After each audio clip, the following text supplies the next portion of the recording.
عزیز طلباء و طالبات، السلام علیکم۔ امید ہے آپ خیریت سے ہوں گے اور اپنی پڑھائی اچھے طریقے سے کر رہے ہوں گے۔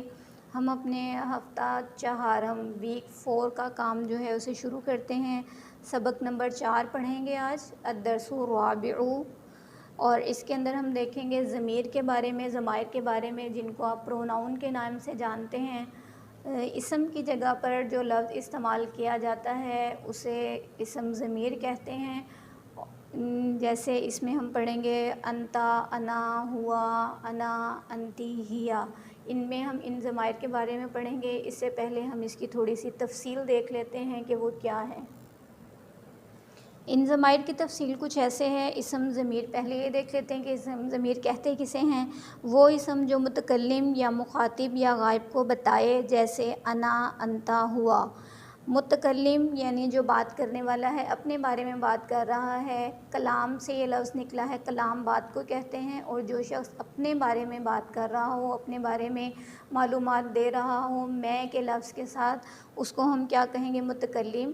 اور جب ہم کسی دوسرے سے بات کرتے ہیں، جیسے ہم کہتے ہیں تم کیسے ہو، تم کہاں جا رہے ہو، تو یہ جو لفظ ہم نے تم کا استعمال کیا، اس کو ہم کہیں گے مخاطب۔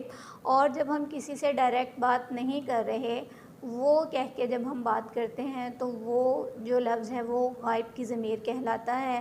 اور ان کی عربی الفاظ کا استعمال بھی ہم دیکھ لیں گے۔ دوبارہ ہم اس کو دیکھ لیتے ہیں تھوڑی سی تاریخ تک اس کے ساتھ۔ متکلم گفتگو کرنے والا، مخاطب جس سے گفتگو کی جائے، غائب جس کے بارے میں گفتگو کی جائے۔ اب الفاظ معنی دیکھ لیتے ہیں۔ الفاظ معنی دیکھنے کے بعد ہم اس چیپٹر کی ریڈنگ کریں گے اور اس کے بعد ہم اس کی مشق دیکھیں گے۔ انا، میں، یہ مذکر اور مؤنث دونوں کے لیے ایک ہی لفظ استعمال ہوتا ہے، اس میں کوئی فرق نہیں ہے۔ انتا، تو، تم یا آپ، یہ تینوں لفظ انتا کے لیے استعمال ہوتے ہیں۔ یہ ترجمہ کرتے ہوئے ہم دیکھ لیتے ہیں کہ جملے کو دیکھتے ہوئے ہم نے یہاں پر تو کا استعمال کرنا ہے، تم کا کرنا ہے یا آپ کا کرنا ہے۔ اور انتا لفظ جو ہے یہ مذکر کے لیے استعمال ہوتا ہے۔ مسرور، خوش، بل، بلکہ، ہوا، وہ، ہوا کا لفظ مذکر کے لیے استعمال ہوتا ہے۔ ہیا، وہ، یہ مؤنث کے لیے استعمال ہوتا ہے۔ انتی، تو، تم یا آپ، مؤنث کے لیے۔ انتا اور انتی، انتا لفظ مذکر کے لیے استعمال ہوگا، اس میں تا کے اوپر زبر آئے گی، جبکہ تا کے نیچے اگر زیر ہوگی انتی، یہ لفظ مؤنث کے لیے استعمال ہوگا۔ مریضن، بیمار۔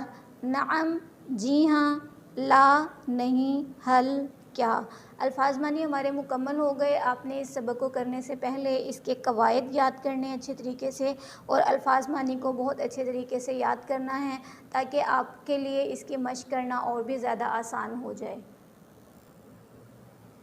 الدرس الرابع، سبق نمبر 4 کی پڑھائی کر لیتے ہیں۔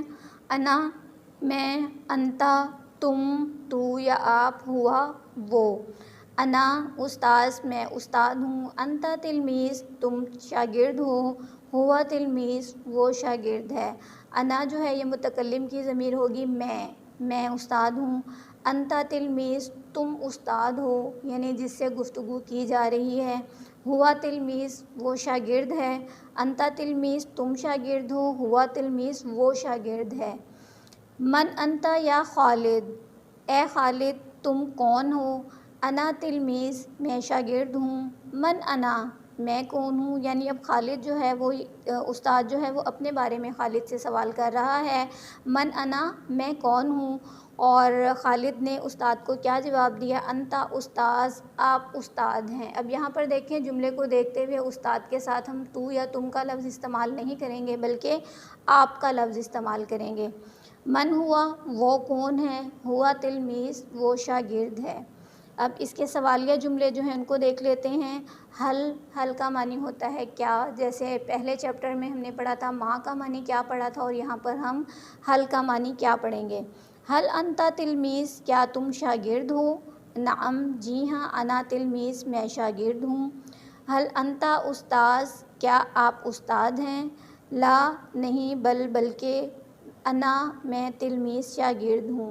لا بل انا تلمیذ، نہیں بلکہ میں شاگرد ہوں۔ حل انا استاذ، کیا آپ استاد ہیں۔ نعم انتا استاذ، جی ہاں آپ استاد ہیں۔ حل خالد تلمیذ، کیا خالد شاگرد ہے؟ نعم خالد تلمیذ، جی ہاں خالد شاگرد ہے۔ اب ان سوالوں میں آپ نے اس بات کا دھیان رکھنا ہے کہ اگر آپ کسی چیز کے بارے میں بتا رہے ہیں کہ جی ہاں یہ ایسے ہی ہے، یا میں استاد ہوں، میں شاگرد ہوں، تو وہاں پر میں کے لیے آپ نے انا کا استعمال تو کرنا ہی کرنا ہے، جی ہاں کے لیے نعم کا استعمال کریں گے۔ اور جب آپ کسی سوال کا جواب نفی میں دے رہے ہیں کہ نہیں نہیں ایسا نہیں ہے، نہیں بلکہ میں، تو اس کے لیے لا بل کا استعمال کیا جائے گا۔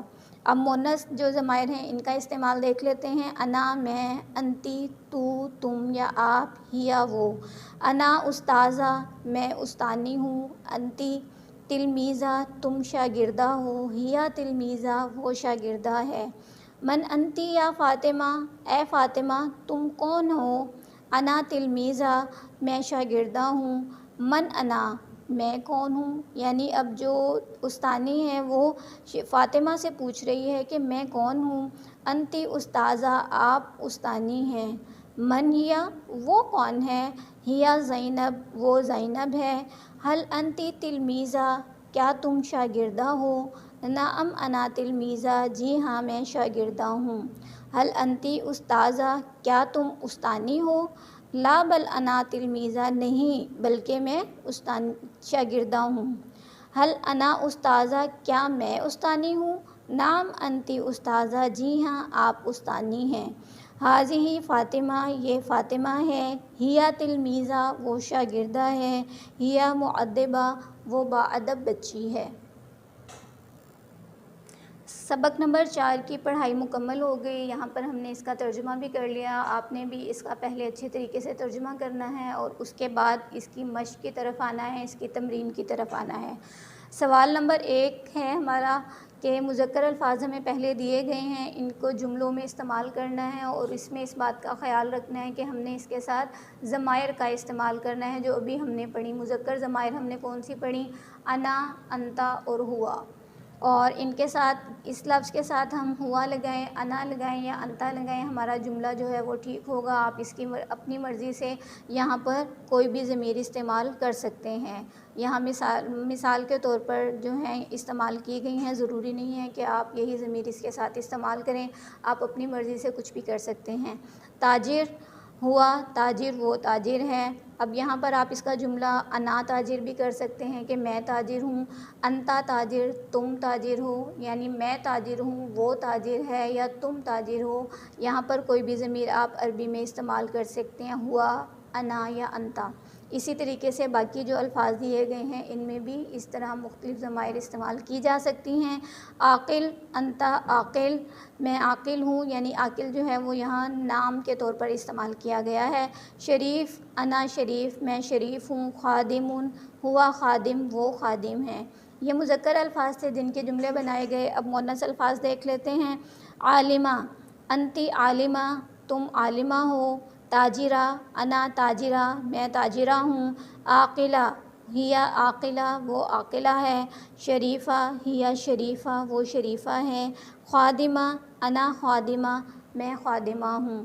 یہ سوال نمبر 1 ہمارا مکمل ہو گیا، جس میں ہم نے جملے بنائے اور ان میں ہم نے ضمائر کا استعمال کیا۔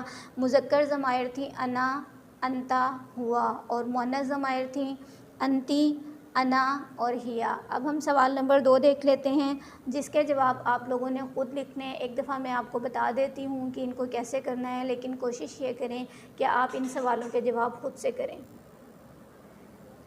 سوال نمبر 2 جواب خود لکھنے ہیں آپ نے اس کے۔ سوال نمبر 1 ہے حل انتا مسلم، اب آپ سے سوال کیا جا رہا ہے کیا تم مسلمان ہو؟ تو یقیناً آپ اس کا جواب دیں گے جی ہاں میں مسلمان ہوں۔ تو اس کے لیے عربی میں آپ جملہ بنائیں گے نعم انا مسلم، جی ہاں میں مسلمان ہوں۔ دوسرا سوال ہے حل انتا پاکستانی، کیا تم پاکستانی ہو؟ تو اگر ہم اس سوال کا جواب پوچھیں، آپ سے کوئی پوچھے کہ آپ پاکستانی ہیں، کیا تم پاکستانی ہو؟ تو اس کا جواب یقیناً ہوگا جی ہاں میں پاکستانی ہوں۔ تو کیا آ جائے گا؟ نعم انا پاکستانی۔ حل انتا رجل، کیا تم مرد ہو؟ آپ ایک اسٹوڈنٹ ہیں تو یقیناً آپ اگر مذکر کے لیے یہ جملہ آ رہا ہے تو یہاں پر پھر لڑکا آ جائے گا، اور اگر لڑکی کے لیے آ رہا ہے تو پھر یہاں پر بنت آ جائے گا. تو اس کا جواب جو ہے وہ یقیناً نفی میں ہوگا. لا نہیں، بلکہ انا ولد میں لڑکا ہوں. دوبارہ دیکھ لیتے ہیں سوال کو. حل انت رجل، کیا تم مرد ہو؟ لا بل انا ولد، نہیں بلکہ میں لڑکا ہوں. حل محمود طالب، کیا محمود طالب علم ہے؟ نعم محمود طالب، جی ہاں محمود طالب علم ہے. حل ہوا مسرور، کیا وہ خوش ہے؟ نعم، جی ہاں انا مسرور، جی ہاں نعم ہوا مسرور، جی ہاں وہ خوش ہے. اب اس کا بقیہ حصہ دیکھ لیتے ہیں. اس میں آپ کے پاس مؤنث کے جو سوالات ہیں وہ آ گئے ہیں.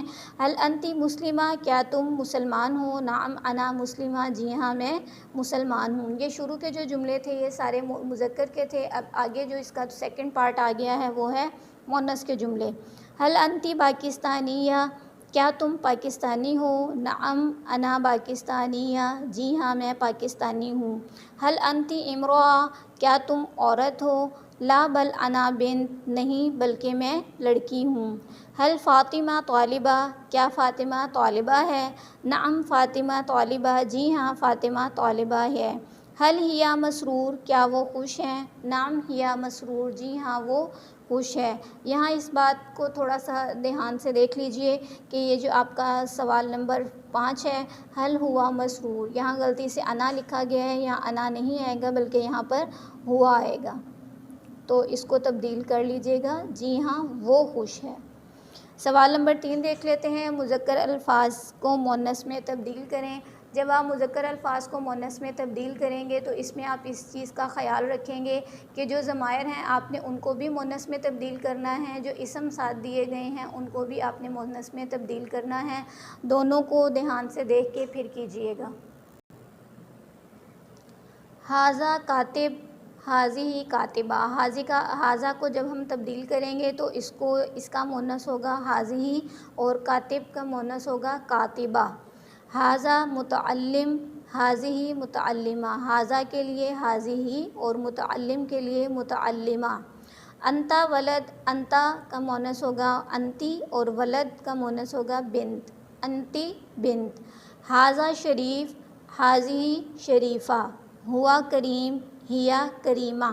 ہوا مریض، ہیا مریضہ. انا تلمیذ، انا تلمیذہ. انت استاذ، انتی استاذہ. ہوا ولد، ہیا ولد. ایک بات دوبارہ آپ کو بتا دوں کہ آپ نے اس میں دونوں الفاظ کو غور سے دیکھنا ہے اور پھر اس کو تبدیل کرنا ہے. مذکر کو مؤنث میں تبدیل کریں. صرف اسم تبدیل نہیں ہوں گے بلکہ ان کے ساتھ جن ضمائر کا استعمال کیا گیا ہے آپ نے ان کو بھی تبدیل کرنا ہے. اور اس بات کا دھیان رکھیں کہ یہاں پر ھذا اگر آیا ہے تو ھذا کو آپ تبدیل کریں گے ھذہ میں. ہوا ہے تو ہوا تبدیل ہوگا ہیا میں. انتا ہے تو انتا تبدیل ہوگا انتی میں. اور انا جو ہے اس کو تبدیل کرنے کی ضرورت نہیں ہے، وہ مؤنث میں بھی انا ہی ہوتا ہے. امید ہے آپ ان ضمائر کو اچھے طریقے سے یاد کر لیں گے، مذکر اور مؤنث کے فرق کو بھی دیکھیں گے، اور اپنی کاپی میں اس کام کو ضرور کیجئے. کام کرنے سے پہلے ان جو قواعد ہیں ان کو اور الفاظ معنی کو یاد کرنا ہے. اس کا جو لیسن آپ کے پاس دیا گیا ہے اس کو ٹرانسلیشن کے ساتھ، ترجمے کے ساتھ پہلے اچھے طریقے سے پڑھیے، اور اس کے بعد جب آپ اس کی مشق کریں گے تو آپ کے لیے لکھنا بہت آسان ہو جائے گا، کیونکہ وہ لفظ آپ کی نظروں سے گزر چکے ہوں گے تو اس کو لکھنا بھی بہت آسان ہوگا. جزاکم اللہ خیرا. السلام علیکم ورحمۃ اللہ وبرکاتہ.